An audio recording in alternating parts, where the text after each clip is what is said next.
kitchen where happiness is homemade. Today I am going to show you an age-old recipe that comes down from generation to generation in my family. I am talking about the sambar powder. Whenever I made sambar using this sambar powder, a delicious aroma arose and spread afar, surrounding this neighborhood so strongly that everyone would always ask why what the special secret is. So come, today I will show you how to make the sambar powder. First, let's see the ingredients.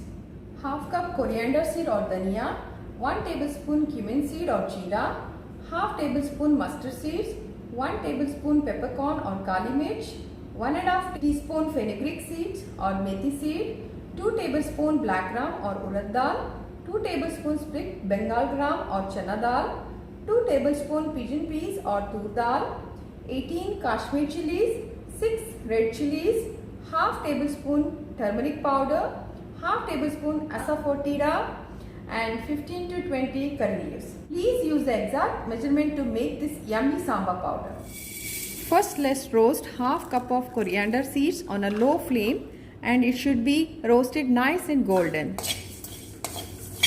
The coriander seeds are leaving a lovely aroma and have turned nice and golden. Let's put it in a bowl to cool.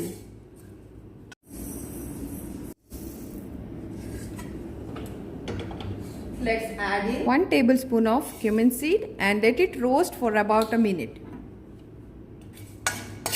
You will know it's roasted when it leaves its fresh aroma. Let's put it in a bowl to cool. The next that goes in is dried red chilies.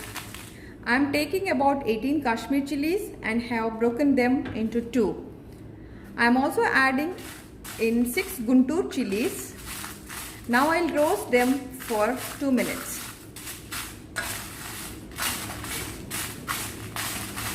Remember, all the ingredients that you are going to be roasting, it should be on a medium to a low flame.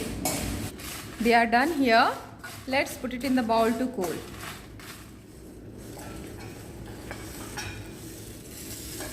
Next, we'll add fenugreek seed, methi seed. I have taken 1.5 teaspoon of fenugreek seed, which I am going to roast for about a minute or 2. I want them to be nice and golden. These are well roasted and are leaving a nice aroma. So let's put it in the bowl to cool. Now I am going to add about 1 tablespoon of peppercorns and roast them just for about a minute or 2.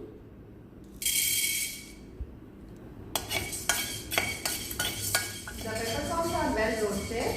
I'll add this in the bowl to cool. The next to get roasted is 2 tablespoons of split black gram or urad dal.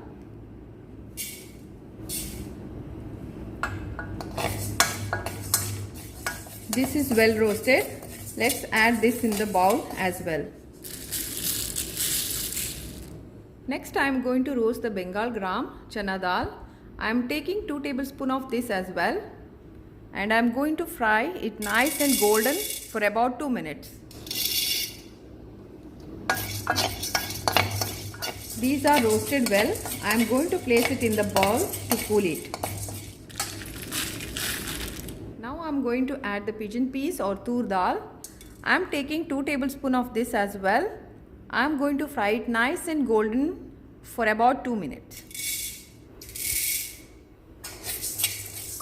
These are roasted well. I am going to place it in the bowl to cool it. Now I am going to simply pop these mustard seeds, about a tablespoon of them. I am going to cover this pan and let them pop. These are popped. I am going to add them to the same bowl. Now I am going to add the curry leaves. You need to roast these curry leaves till they turn nice and crisp.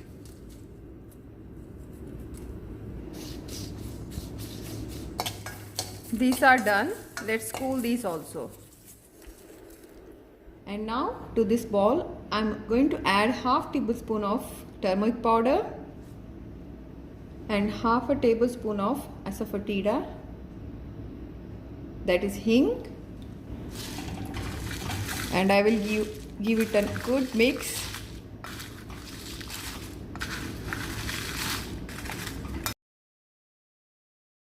This has also cooled well, so now we'll go grind this to a fine powder.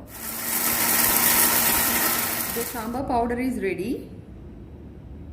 Once this powder is cooled, put it in an airtight jar and you can store it for a long time. One advice is not to make it in very large quantities, because when you make sambar powder in small quantities, you will enjoy the flavor and aroma of the fresh masalas. While you are making sambar, what you need to do is, for about 3/4 cup of pigeon peas or tur dal that you use, please use 2 to 3 tablespoons of this sambar powder. Do try this recipe at home and like this video. Also, please don't forget to subscribe. Thank you for watching and see you soon.